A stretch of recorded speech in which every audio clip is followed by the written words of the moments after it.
Hey, Branwen. Hello. What is your favourite line from The Mandalorian Chapter 18? I honestly think it's adorable that you actually believe these children's stories. Nice. I mean, I could have gone for any one of Pelly's lines. Yeah. But... I had that one written down as well.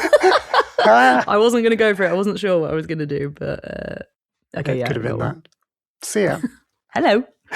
What's your favourite line from The Mandalorian Chapter 18? Okay, I've got two. One of them is, boring! Yes. And the other is, sorry, pal, no chance cubes. Yes. Pelly. We love Pelly. We do love Pelly.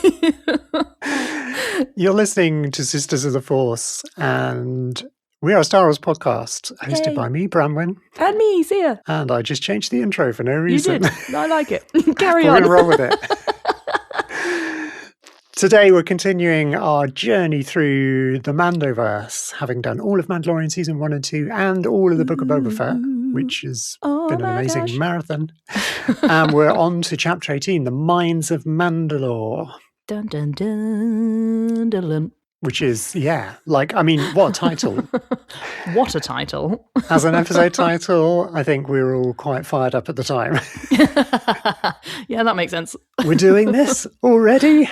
Yeah. Yeah, you said last time that it felt a bit like we've now got a mission for the end of the series, and no.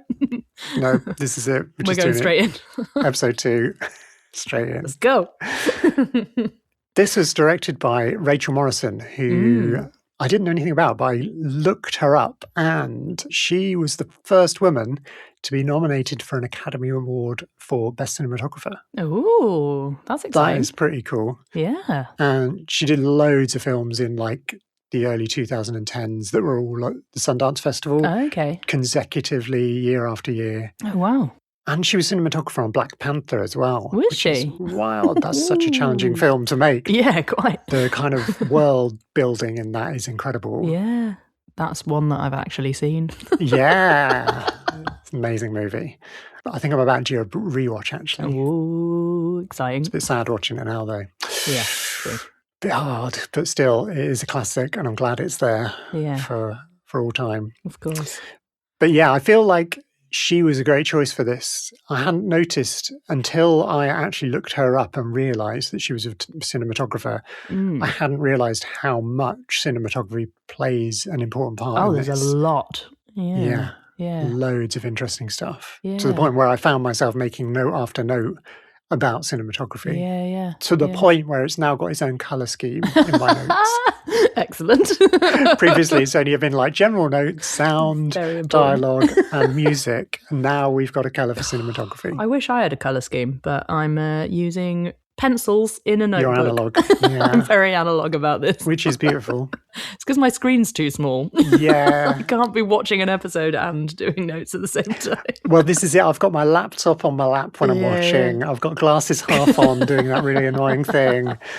Because I'm old and I'm trying to type faster than I can watch. And it's made me realise again how quick everything happens. Oh, I had to pause so many times this morning just to write the thing down. And then my notes are illegible. I keep going back 30 seconds and my parents are rolling their eyes. Yeah. having already watched these episodes before, they're now like, oh, we're watching them again. And you're rewinding them as we go. Yeah. To be fair, my mum loves it. She's oh yeah, actually I wanted to see that bit again. Yeah. Perfect. Excellent. Yeah. I'd forgotten that we'd see Pelly at the beginning. We're straight in with Pelly. I love her so every time she's on the screen, I love her a little bit more. She's only in this introduction bit, isn't she? So she's only this is the cold pre-credits. Open, yeah. But she eats the whole thing. Yeah. I wrote down pretty much everything she said. Yeah, me too. She's purring like a nuzzle shrew was the other one that I really liked. Yeah. Go strip another speeder. It's boon to Eve. It's ripe. Yeah. Yeah, she is incredible. I love the chance cubes thing. I only noticed that this morning. I found the online transcript for it because I needed to check a few things I typed quickly and hadn't spelled very well. And I noticed that, and I was like, I must have missed that. so throwaway. She's very naturalistic, even though she's a larger-than-life character. Yeah. She somehow makes it all feel very natural and throwaway, which is really weird. I don't know how to explain that, because it's like a contradiction. It must be even harder to do that because you are essentially talking gibberish. Like these aren't things that you would say in everyday life. She's not an actor that's known for sci-fi either, or like, you know, she's most of the stuff I've seen her in has been very real and naturalistic. And then suddenly you're a mechanic, which is quite a specific character with language. You know, language-wise, mechanics always get the hard jobs because they have to like know all the names of the parts. I love that we got to see Boonta Eve as well. Yeah. Until this point, I don't think Have we not seen it? I don't think we knew what Boonta Eve even was. Obviously, it got name-checked in the Phantom Menace. Phantom Menace, the Boonta Eve classic. Maybe it was in one of the computer games at the time or something. I don't know, but this is the first time we've properly seen it in a TV show or film.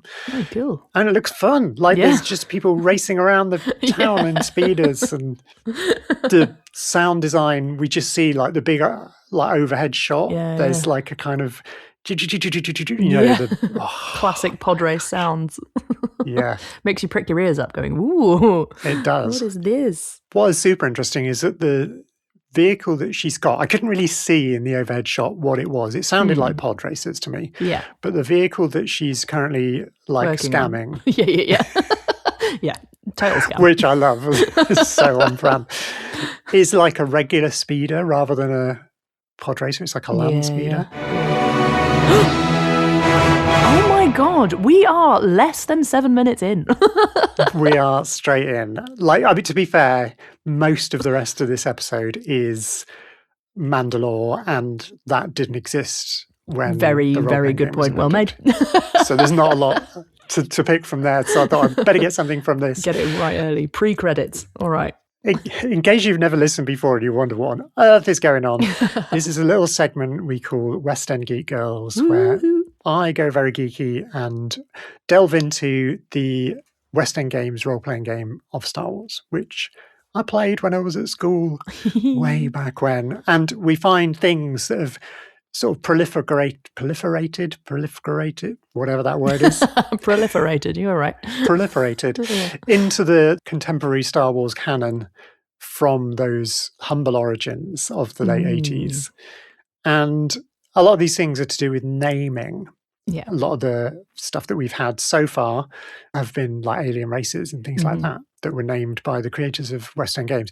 So I had pondered about doing Rodian, but I'm sure Rodians are going to come up at some point. Again. But I thought I would do a little thing about repulsor lifts, because I don't know that they were called repulsor lifts before the role-playing game. Ooh. Historically speaking, the only thing that predated the role-playing game was the original trilogy and a couple of books that are now no longer canon, but I don't think any of that. I even dug out my original novelization of Star Wars, of course, and started skimming through it this morning. I was trying to find if it mentioned repulsor lifts. You can't control find in there, can you? No, I didn't. My brain was like, oh, where's the control left? But yeah, it didn't. I'm sure it's online somewhere. But yeah, I thought that maybe repulsor lift was a term. So if you're a listener and you know for a fact that repulsor lift as a term came around before, then tell us. Let us know. Yeah, tell us. But as far as I know, repulsor lift became this terminology. I'll read what it says about repulsor. So we're talking about land speeders in this instance, but it covers lots of other things, from carts that you push things around on to even like starships have repulsors on to help them land. You know, there's all sorts of places where repulsors come up. Yeah. So since the development of repulsor lift technology, most other forms of atmospheric propulsion have been supplanted by this cleaner, quieter, and more efficient mode of energy conversion. Oh, this is what we need. We need this. That is what we need. In the real world. Some manufacturers maintain that repulsor lifts have made primitive engines such as combustible, atomic, and nuclear obsolete. Ooh. While it's still possible to obtain primitive engine vehicles, the vast majority of atmospheric transportation is handled by repulsor lift craft. So here we go, the technical bit. This is the bit that I got really interested in. Go on. Repulsor lifts levitate vehicles via anti-gravitational emanations called repulsor fields that propel vehicles by forming a field of negative gravity that pushes against against the natural gravitational field of a planet. Oh my gosh. Okay. Boom. So that's how they work. It's easy. This is an audio medium, so you can't see the panicked expressions that went across my face just then. I don't understand. I don't think anybody really does. But I love how West End Games always did come up with this sort of pseudoscience thing, which is a bit against the kind of nature of Star Wars in a way. Like George Lucas was just like, no, it's fast. We don't know how it works. It doesn't matter. But when it's a role-playing game, you need to know how it works. Do that.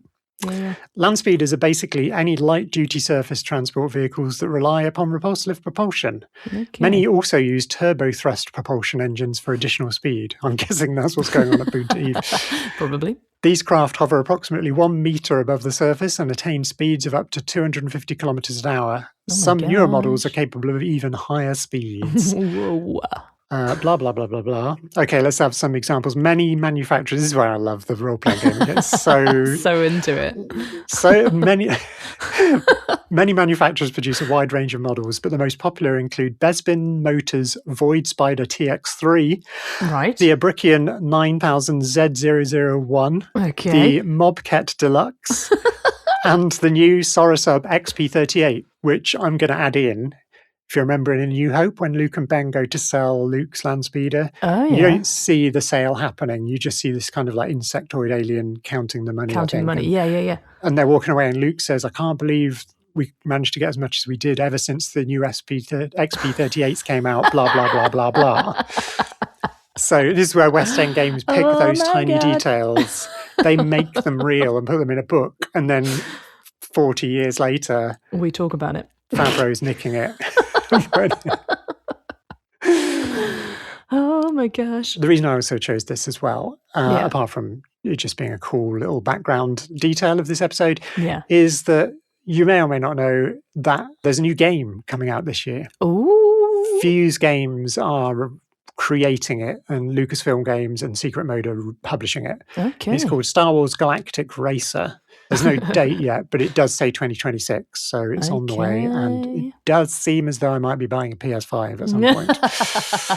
It looks amazing. Like they just shared some gameplay not long ago, and it's incredible. So it's a set in this era, like 5 ABY. Yeah.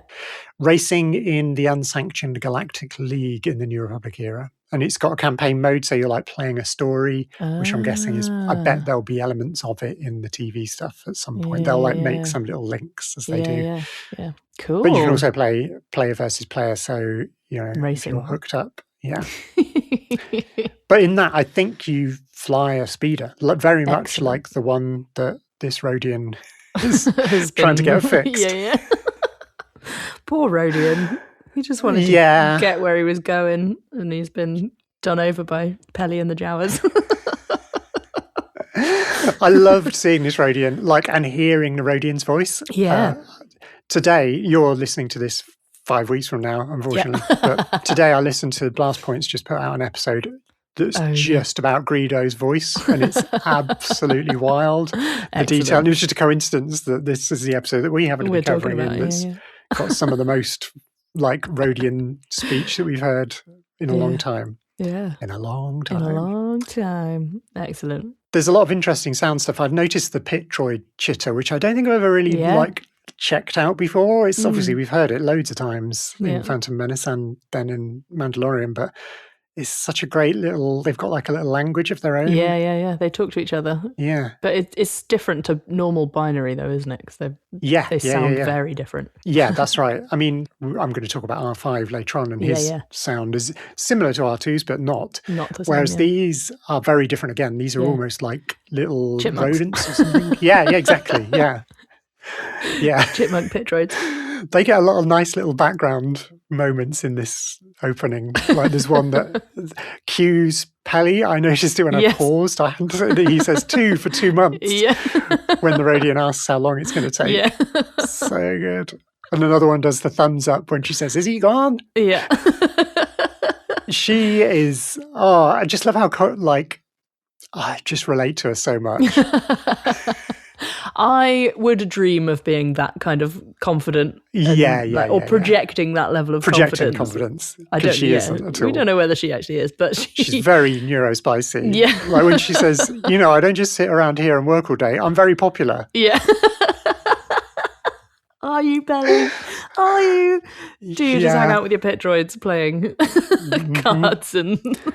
I think the thing you could say about her is she knows who she is, kind of thing. She can project all she likes, but she seems to be quite comfortable with who she is. Oh, yeah, for sure.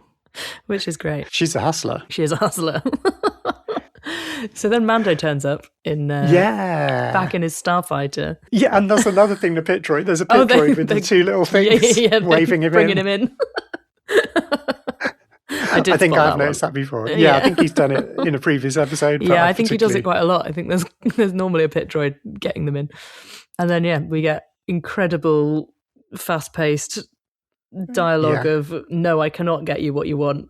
And she speaks Joey's again, which is so cool. Yes. Did you notice she speaks... Okay, so people who don't live in Wales don't necessarily even realise there's a Welsh language. Newsflash, there is a Welsh language. There is a Welsh language. People here speak it. It's a very ancient Celtic language. Mm-hmm. And lots of people who speak Welsh, they kind of speak very fluently, but occasionally they'll drop an English word especially if it's a newer term for something that hasn't got a Welsh name yet. Yes. So you hear... I've heard Hindi speakers do that as well in India, where they're just speaking Hindi, but occasionally get an English word. So she's doing the equivalent of that with Jawaese and Basic, where she just goes blah blah blah blah blah, memory circuit, blah blah blah blah blah. Which means there's either no word for memory circuit in Jawaese, which I'm guessing there is. It's more likely that she just doesn't know it. Yeah. Like when I'm speaking Welsh, I'm forever like, I don't know that word. Don't know that word. You're going to drop this in. Yeah, me and my sister spent ages trying to work out what waterproof trousers were in Welsh, and we just couldn't do it. So we were just running around going, "Trousers seich," just dry trousers rather than waterproof trousers. And we just couldn't. We couldn't do it. And I still don't know what. If you know what Welsh for waterproof is, please let me know, because I don't know. Yeah, I don't know. Didor. Something like that. Yeah. Any Welsh listeners are now shouting at their phones. Trousers dimdur. And the Jawas seem to understand Pelly because they're like having a right old debate with her. But it doesn't look good. No. Which Mando's gutted about. He's got to go and do some spelunking, which I had to Google. You had to Google spelunking? Oh my God, this is one of my favourite words. It's a great word. I love the word spelunking. I am terrified of actual spelunking. Me too. But I could say spelunking all day. Yeah. It's such a fun word for such a terrifying thing. Yeah, such a serious sounding hobby or whatever. Yeah. Is it a hobby? What is happening? I don't know. Why would you go spelunking? I mean, it's that much of a weird word that I thought it must be a Star Wars term. Really? Which is why I Googled it. And then I was like, oh no, it's actually a thing. Don't watch enough horror, clearly. Yeah, that's the reason. So Mando needs a droid that's going to help him to go caving is basically the bottom line of all of this. So Pelly starts gaslighting R5D4, who is not keen. Instantly. R5D4 is as good as the day it came back from serving in the rebellion. Yeah. R5's like, what? What are you on about? I mean, there is that whole chapter in From a Certain Point of View, Star Wars edition, which we mentioned before, where R5 knowingly did what it did to help R2 achieve his goal of finding Obi-Wan Kenobi. Yeah. But even with that in mind, does that qualify as like serving in the rebellion? I guess. Not entirely, maybe. Serving on the edge of the rebellion, maybe. He's a terrified droid. He's a poor little droid, yeah. I would quite like to have R5 and look after him. She just pats him on the head and he falls apart. Yeah. Next thing, he's up in the I'll reinstate your droid port. Off we go. Yeah. And we see that this is the first cinematography note I made, is as R5 pops up, we're seeing the fireworks of Boonta Eve reflecting in the top of the Naboo fighter and off R5D4 himself, I think. Yeah. How to make an opening sequence pop. Let's have it as Boonta Eve. Yeah. Let's do it like that. My whole note on this was, this is such a fun opening. for then what is quite a serious episode after this. Yeah. There's very little comedy after this point. I think maybe that is like a Favreau thing of like, well, we've got to get some fun into this. Yeah, sure. So let's just have a long cold open with Peli. Can't go wrong. Yeah. Because there are a whole host of reasons why he didn't really need to do all of this. Yeah. Why is he obsessed with taking IG? How would he even take an IG with him anyway? He can't fit him in the N1. So he has to go all the way to Tatooine just to get a fairly broken down R5 unit. Wild. But if it means we get Peli, then that's great. I'll have all of the Peli. She drops a "May the Force be with you." She does. If we don't see her in the film, I'm going to be really sad. Yeah, me too, actually. I think she's the only thing I would really hope to see and think that there's a good chance that we would. Yeah. We'll see. I've got a funny feeling we might not, but it will feel wrong if we don't. But she's the best. Yeah. To wrap up the cold open, Mando's got that brilliant line. All right, kid, are you ready for an adventure? Which is just lush. Just a brilliant way to go to opening titles. Yeah. We're on an adventure. We're going spelunking. We are literally on an adventure. On a pretty unhospitable planet. And it hasn't encouraged me to want to go spelunking myself. No. At all. I have been... We'll talk about this when we get to it. Ignore me. All right. Okay. Right. We'll get there. I've got things. Okay. We have two approaches to Mandalore in this episode. Yeah. And they are both kind of narrated by the lead character at the time. Yes. Both times to Grogu, actually. Yeah. And they show very different sides to these two characters. And I feel like the whole rest of this episode, apart from all the interesting tourist of Mandalore stuff going on, it's a lot about the difference between the Children of the Watch and Bo-Katan's crew, whoever they may be calling themselves at this point. And they're very different. They're both two different sides of Mandalore. Yeah. And I think it's brilliant writing how we get this sequence of like perspectives throughout the episode, which culminate in that final kind twist of coming together of one of them like flipping over to the other side. Yeah. Suddenly becoming a believer because she couldn't do anything but that. Yeah. Really interesting. Like, what would it take for Bo-Katan to overcome her cynicism? Cynicism is a really good word. Yeah, I was going to say prejudice, but cynicism. She's very is much cynical better. at that point. Yeah, I don't feel like she's prejudiced to him particularly. No, not really. Maybe she might have been even. Well, some of her acts was a little bit in the Duchess. Is it the Duchess? Yeah. Yeah. But yeah, she is just very, very cynical, and she's reached that point of like, I've messed everything up, and she's almost being forced to face all of that by having to come to Mandalore. Yeah. So on this first approach, Mando is talking to Grogu, and he says, "It was once green and beautiful back when the songs were written." Yeah. And I thought he's got all the romance in his heart. Yeah. And he's like pointing out Concordia and I grew up over there. Kalevala. You need to learn how to read maps. Yeah, he's Come just on, like baby. Fully in. He's going home. He is going home, yeah. It's really beautiful. Yeah. There's a really lovely music cue there as well. I think it's Grogu's theme.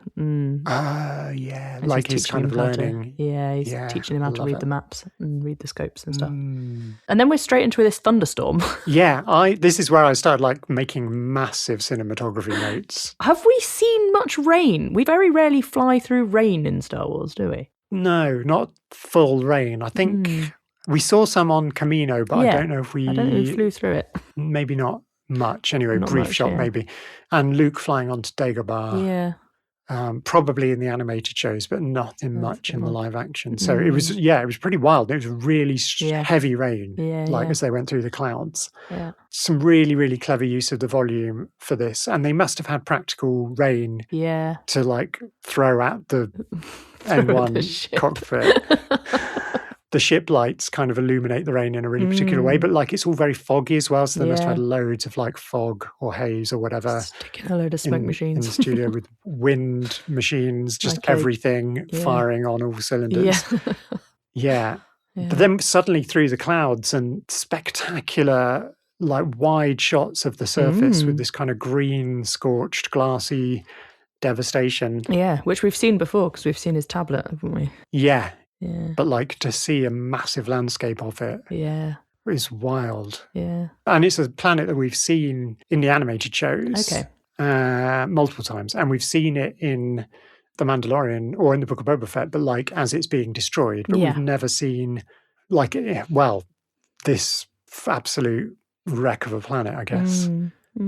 It's kind of got a beauty to it. Yeah. But it's very dark. Definitely dead. Yeah. Or pretty dead. Yeah. We get a lovely little bit of Mando exposition. Yeah. Because just filling us in. We need to know that they're cut off from the rest of the galaxy. Yeah. So he's got to say it out loud to Grogu. Sew this plot point in neatly. Grogu's really helpful, actually, just to tell things. It's where like having a non-speaking character, who needs to learn. Yeah. Like we are Grogu every step of the way. Yes. Yeah, it kind of sets the stakes, I suppose, and we're sort of trapped in this little world, I guess. Yeah. Which R5 is not happy about. No. I don't think Grogu's very happy. He looks out the window. No, at he the looks green. he's a bit kind of, he's a bit unsure about the whole thing, really, isn't he? Yeah. He also seems to feel a bit bad for sending R5 out there on his own. Yeah, I think that's it. He's watching R5 disappear off, and it's no fun whatsoever. Yeah. Sound design-wise, R5's motors sound just like R2 to me. Yes. I think they've got a library of astromech. Yes, this is what astromechs sound like. Yeah. Unless you're a particularly creepy one that grows arms. Yeah. I am not over that droid. No, never going to happen. Yeah, but his voice, I mean, as we know, pretty much every astromech has its own little dialect, which is so Ben Burtt and so Star Wars. And I love it. This one is probably the closest to R2 we've ever got. Yeah. Probably because it was only the second astromech we ever met. Yes, good point. It's got more ring modulator, I think, if you want to get technical. Yeah. It's got like, I bet it's R2's library, but just stuck through a kind of variable ring modulator. Yeah, I think that's what's going on. Yeah. So any Sounds music right. tech geeks out there will know ring modulators, like it takes parts of the frequency range. Yeah. Pitches, if you like, and adds them together or subtracts them to make new frequencies, and it ends up sounding like a bit warbly. The Daleks are ring modulated. Yeah. Anything that you put through a ring modulator, it sounds like a Dalek. So does that mean that R5 is a Dalek version of R2? Oh my gosh, maybe. Wow. These worlds need to stop colliding. I'm very confused. Yeah. We've had some Daleks and Cybermen before in the last season. Yes, yeah. So confused. It turns out that Din can seal his helmet, which I didn't know that you could do that. No, I had a note about that. I said, is there anything this armour can't do at this point? Yeah, I mean, I think I just assumed it always would be, but then, there's been lots of different sort of visual information that I've noticed in Rebels, especially because one of the main characters is a Mandalorian in that. So we saw Sabine taking her helmet off and putting it on. And even in that series, Ezra, who's not a Mandalorian, but he is a collector of trooper helmets. Right. And whenever he puts them on, they sort of do up in different ways. And we've seen Kylo Ren, and we've seen Vader's helmet, and all of those different helmets work in different ways. But sometimes you hear that air sealing thing. Yes. And sometimes you don't. You don't. Yeah. And I think I always just thought, because troopers are sealed, and they have like filters, don't they, to sort of filter out smoke. Yeah. So Finn said in The Force Awakens. Yeah. But Mandalorians, I've never been quite sure whether they're sealed or not. Well, sometimes he just pulls it up to drink stuff. Yeah, so he just has it on loose by way of covering his face. Yeah. But of course, we've seen Mandalorians like flying through zero gravity space in Rebels, and I don't know if we have in Mandalorian yet. That one episode with bo-katan in season 2. Don't think they actually went outside the atmosphere. No, they were like still in the atmosphere. Anyway, we have in Rebels. Okay. Sabine has definitely flown through non-breathable atmosphere. Okay. So maybe they've got a limited supply. I don't know that they can. Yeah, must have. They can do it for a little bit. Yeah. Because Bo-Katan also dives very, very deep into the water. Yeah, so she's gone watertight, which airtight and watertight are pretty much the same thing, I guess. Yeah. Lots of beautiful cinematography in the caves. Grogu's little face as he's looking through the cockpit going, oh, yeah. What, as Mando goes off? Yeah. The first time. Should look worried. Yeah. It's a scary place. Yeah, there's this green lighting that's obviously coming through the glass. Like the whole planet is kind of melted and formed into glass. But then there are patches above the civic centre. Like once he gets into the main remains of Sundari, you can see like patches of sunlight dappling coming through, in through the architecture and stuff. It's just, incredible work. It's beautiful. Good work, Rachel Morrison. So we meet these Alamites quite quickly. Yeah. My original note was, what are these, please? And then Bo-Katan answered it later. Yes. But they're actually quite scary. They are. They're big, chunky beasts, aren't they? Yeah. From what I could gather, they lived outside of Mandalorian society. Like when the planet was inhabited, they would live in the wilderness. Yeah. But then since they obviously survived the destruction and have just come to live in the city, maybe there's stuff here for them to scavenge. I don't know. I've seen some terrifying horror films that have got less scary creatures than this in. Yeah, they've got very strange features and very like unnatural physique as well. Like different bits of them are bigger than should be and vice versa. Quite freaky. Mando just about sees them off. Yes. Uses his darksaber, which he's struggling with. Yeah. It's very, very heavy. He's still not having a great time, is he? No. With this darksaber. But luckily he's still got his little vibra knife and does a bit of fancy Mandalorian brawling, so he's all right. He's fine. And then go back to take the baby down the mine, because of course. Yeah. Well, he's discovered that it's not poisonous atmosphere. It's breathable. Although I noticed he doesn't unseal his mask, it just brings Grogu out. Yeah. As a canary. But we don't get because when he does have it pressurized, you can hear his breathing. Okay. And when he doesn't have it, and then that goes away. Ah, I didn't notice that. So I think, he does depressurize the helmet, I think, but we just don't see it. But he definitely sounds different. Right. I should be looking out for that from now on. He goes a bit Darth Vader-y when he's pressurized it initially, and we hear his breathing. And then for that whole brawl, we can hear his breathing. And then once he's spoken to R5, that stops. Oh, wow. Gosh, you're so observant. Incredible. I'm observant in very strange ways. Yeah, I think that's possibly it, is that we both are in different ways, which is kind of good. That's why we work together. It's useful. But yes, we're off to look through these ruins, and they just look gorgeous. The whole, all of it is stunning. Yeah, from where we see Sundari in Clone Wars, it's very cubular, if that was such a thing. Okay, like, cubular. There's a lot of boxy architecture. Everything's very 90-degree angles and stuff. And even though it's been trashed, we can still see traces of that.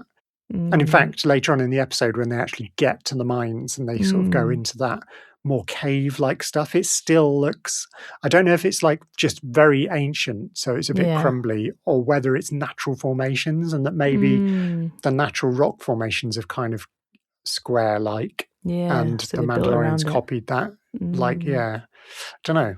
I'm guessing the mines were probably built by the Mandalorians. Yeah. So they're just very, very old, ancient mines. Yeah. They do a spectacular long, descent. Drop down into the city, which has become a bit of a Star Wars thing. Yes. Rebels, we saw it in Malachor when Ezra went there, and Rey also doing it in the Star Destroyer at the beginning of Force Awakens, and then Exegol, we have it all over again. Yes. So it's kind of a visual thing. Motif. I quite enjoyed watching Grogu do it in his little pod, though. That was quite cute. Yeah. I love the way he drives that pod. It's just a wild... Well, now having seen him in the trailer with that little Rodians pram thing, he is scary. He's an interesting driver. Again, babies driving. Not sure. There's a lovely little circle cut classic passage of time when they're exploring the caves. A little circle wipe. Yeah. I like it. Some creatures that I don't think we have names of. Yes. They're listed on Wikipedia as Reptavian creatures. Reptavian creatures? I've just put dragons. They are like little baby dragons with glowing green eyes. Well, we do love a glowing eye. Clearly. Do you reckon they're puppets? Because they looked quite... They did look quite puppety, didn't they? Not so much when they're flying. I think when they're in when they're in the sewers, pipes and stuff, yeah. they looked quite real. Yeah. Yeah. Less real later on. Yeah. And then we get this kind of, is it a trap? He finds a helmet in the sand. It looks a bit like a trap.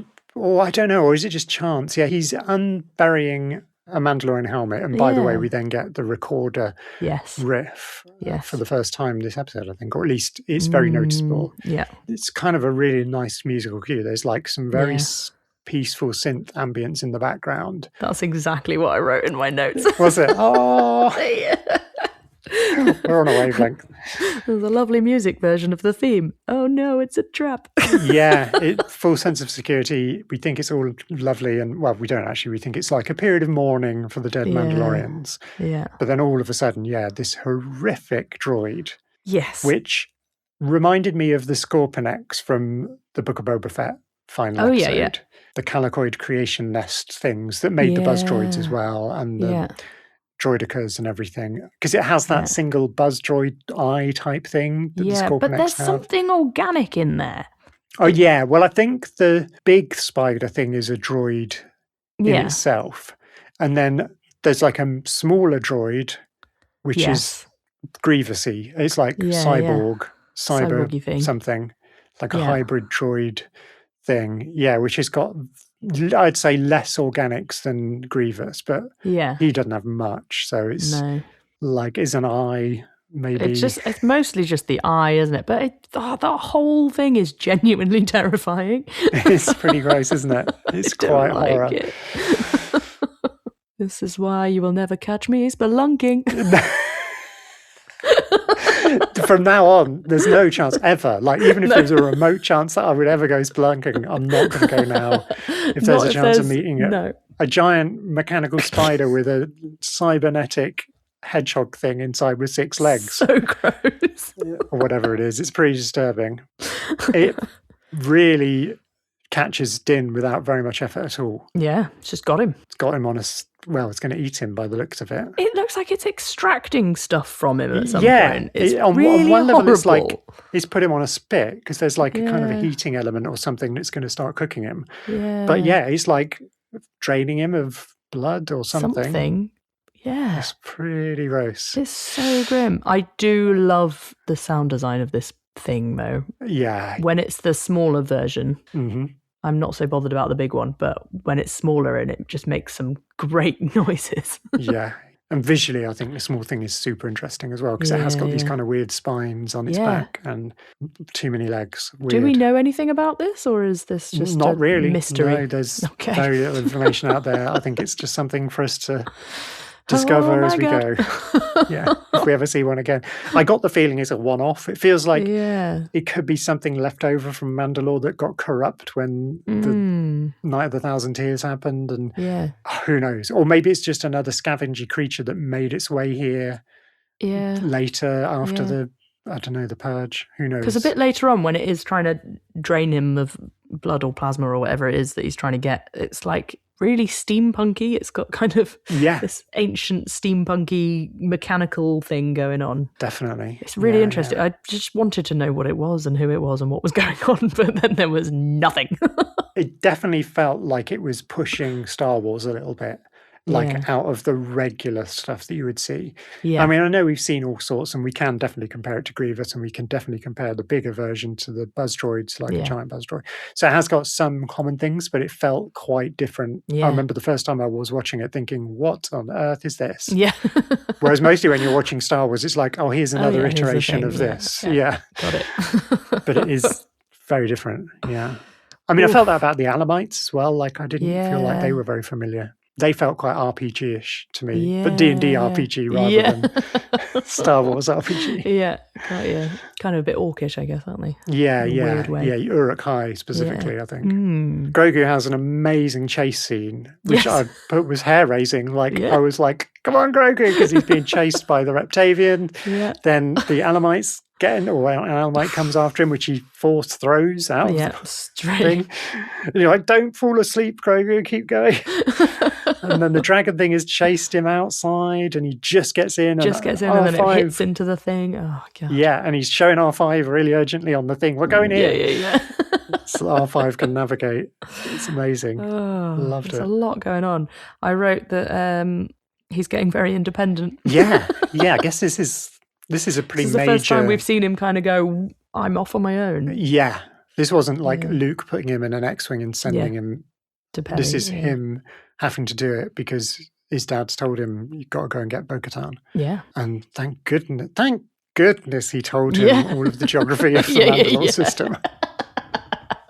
Well, if that wasn't the best bit of foreshadowing, you're going to need to know all of this, child, in approximately 40 minutes. We see a bit more of the Isle of Skye, which I love because I love the Isle of Skye very much.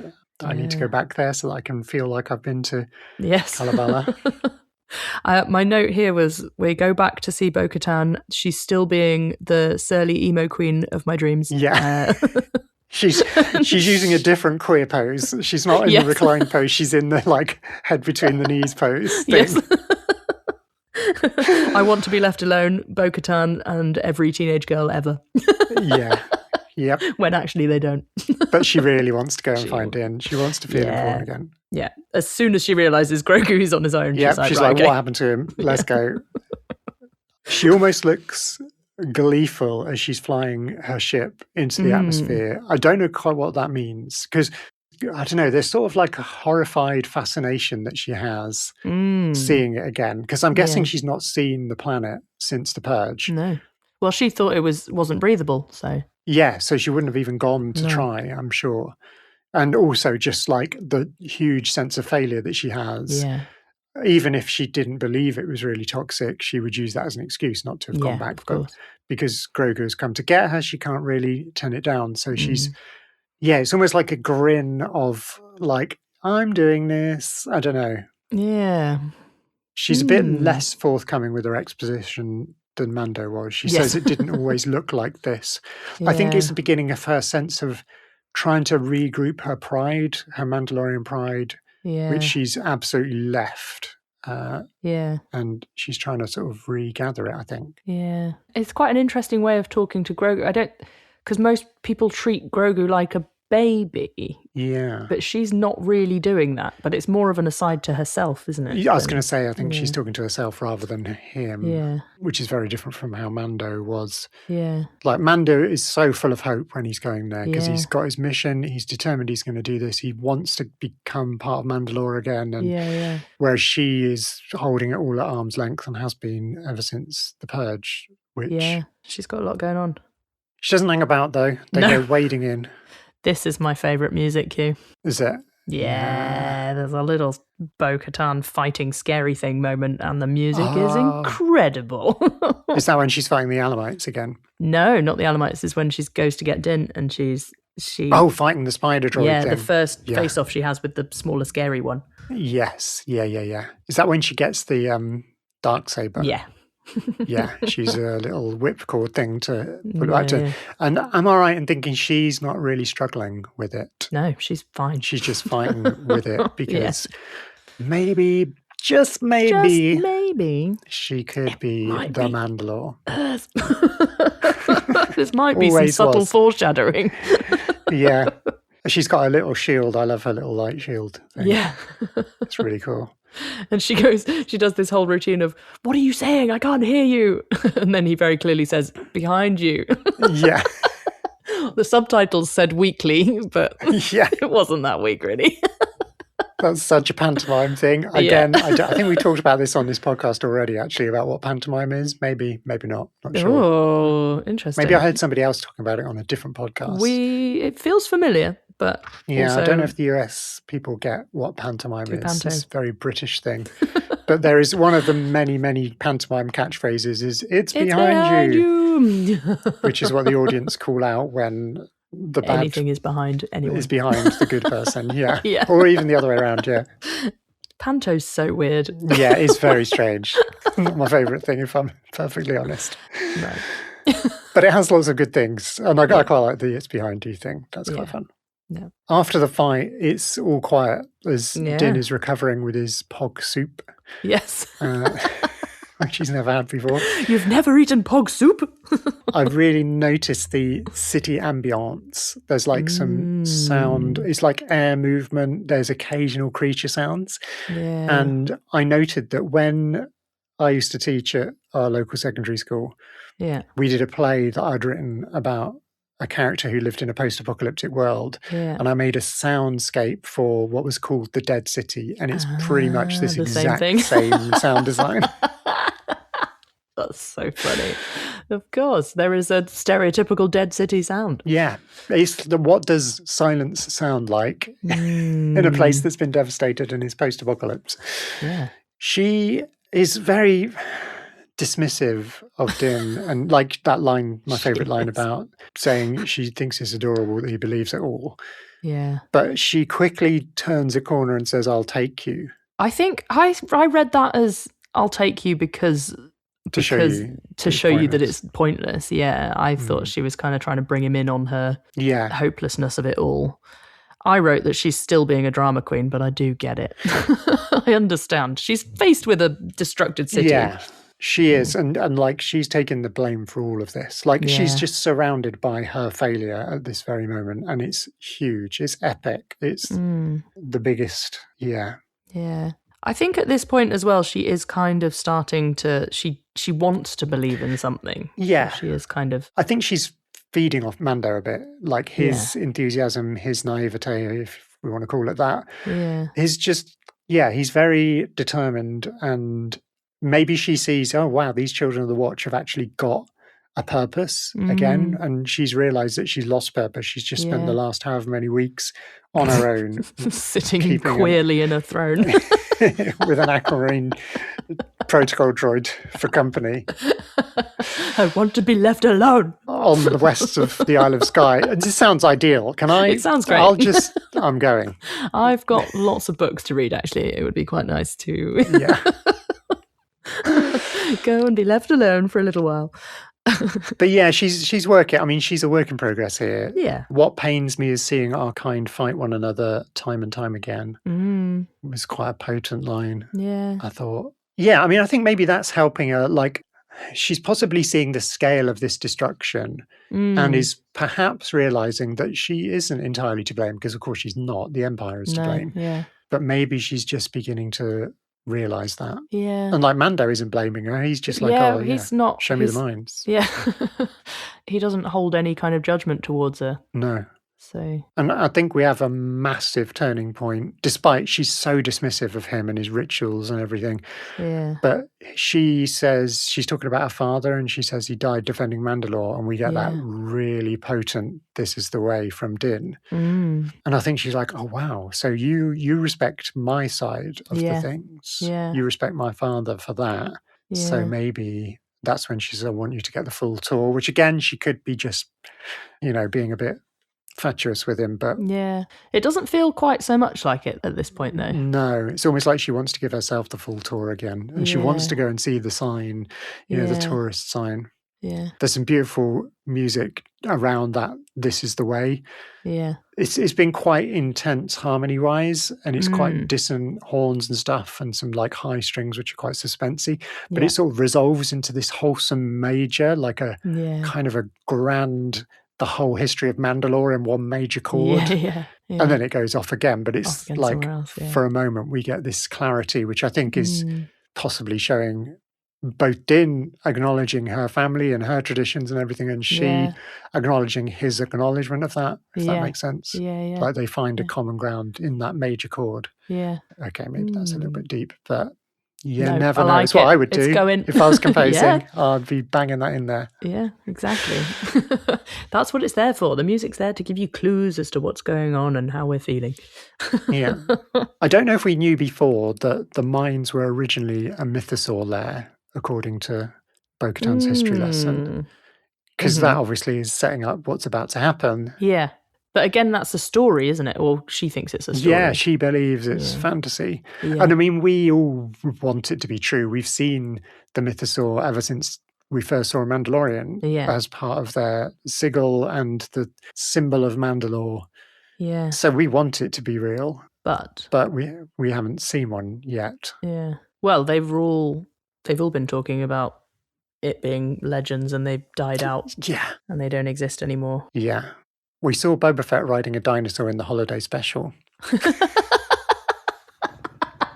Which is the second nearest thing. The next nearest being Boba Fett and Mando both riding a Rancor. Yeah. Which sure. sort of, made me think at some point we are going to Maybe we'll get a somebody's mythosaur. going to ride a mythosaur. Yeah. It's either going to be Din or Bo. I don't care which. Which one of them, yeah. Both of them together can ride it. That's all good. They're quite big. I think it'll be fine. Yeah, they can fit 2 on there easily. Sure. If a Rancor can, then Yeah. She's quite amused that he's going in the water. There's kind of a turning point in her face at this as well, as soon as, because she's kind of like, here it is. Wow, great. What were you expecting? And it's a pool of water. He just like, right, in we go. And he starts saying the words. And at this point, there's a shot of her where she's just kind of, her face is changing. And I think that feels like her reawakening her own thing. Maybe that's the shot I meant. I thought she's almost amused, but almost being the operative word. Like, she wants to think this is ridiculous. Yeah. But actually she's thinking, he's actually doing this, isn't he? There might be something in this. She does a typical bo-katan thing when she doesn't hesitate. No, straight in. She goes straight to rescue him. Yeah. Amazing underwater cinematography. Like, how on earth did they do this? Like, it's wild. It looks so real. And okay, so this is the one bit of spelunking I have done was underwater. What? That's like the worst bit. I know. I know. And it wasn't a scary cave. I was told before we went into it, it was like, it's going to get dark at this point, but it does open up and it's fine. But actually, you just got to keep going. Yeah, you just have to keep swimming through it. But don't think I could do that. For the listeners, Branwen's shuddering. Yeah. I did it, and I'm really, really pleased that I did it. But I am too. I didn't even see it. My gosh, yeah, it was an experience that You are bo-katan at this point. I was quite scared of. Because it's that moment when you're in the cave and you're like, you can't surface here. You've got to go all the way through to surface. And that was terrifying. And so once you're in, did you have to come back out again? No, so it was a tunnel. So it was a tunnel of rock. So we went through it. Yeah. Which was... And came out the other side, kind of Came out the other side, yeah. But there was some little nursing sharks in there. What? So we came face to face with a little nursing shark. So you're spelunking underwater and there were sharks? Yes. Oh my gosh. You are definitely worthy. This is the way. I've not done it since. Don't blame you. I was really, really happy when I came out. Yeah, I can imagine. Yeah. Terrifying. Now I've heard far too many horror stories about cave diving and never again. But yeah, this shot was beautiful and I enjoyed watching bo-katan do. Isn't there an X-Files episode that's about caves and water? Quite possibly. Well, no, it's not. It's 911 Lone Star. Okay. If you do watch 911 Lone Star, don't watch the cave. Don't watch the cave. Terrifying. It's just that for like 50 minutes. Oh gosh. Horror. Anyway. Oh, terrifying. Back to the mythosaur. So I would have actually shit myself if I had seen anything like that big. It's enormous and it's like really weird looking. I mean, we love it because it's a mythosaur, but it is very weird. And I always love these like underwater with lights stuff. Yeah. There's a bit of that in the Phantom Menace when they're flying through the planet core. I've done lots of night diving as well, and that is the best bit. I love going down with a torch. Again, terrifying. Yeah, because you just don't know what's like on you can't see very far ahead. And you have to swim over things that you can't, you have to take your torch off them to swim over them, and it's a lot. Oh my gosh. Well, respect to bo-katan for diving so deeply. Yes. To rescue Din, who is basically useless at this point. Like, what happened to him? I assume he got knocked out on the way down. That's kind of what I assumed happened. Because he's not conscious for this next bit, really, is he? No. Because he fell far, so I just assumed that he whacked a helmet on something. Yeah. But also a bit of a shock. He's just suddenly gone. Yeah. If you're falling off a ledge, his Beskar must be quite heavy to just pull him straight down. Drop him like, a brick. And if that happens, and if you're falling that deep, you are going to get some form of, I don't know, oxygen starvation. The bends. You're going to get the bends, you're going to pass out. Yeah. Unless you're bo-katan. Unless you're bo-katan. Too much of a She probably badass. pressurised her helmet. Yes. Maybe did some underwater training at some point. I'm sure that would be a Mandalorian. She appears to be passage. breathing, so I think she's definitely fine. Yeah. She's good. My favourite musical cue is the reveal of the Mythosaur. Yeah. It's so drama. It's very pulpy.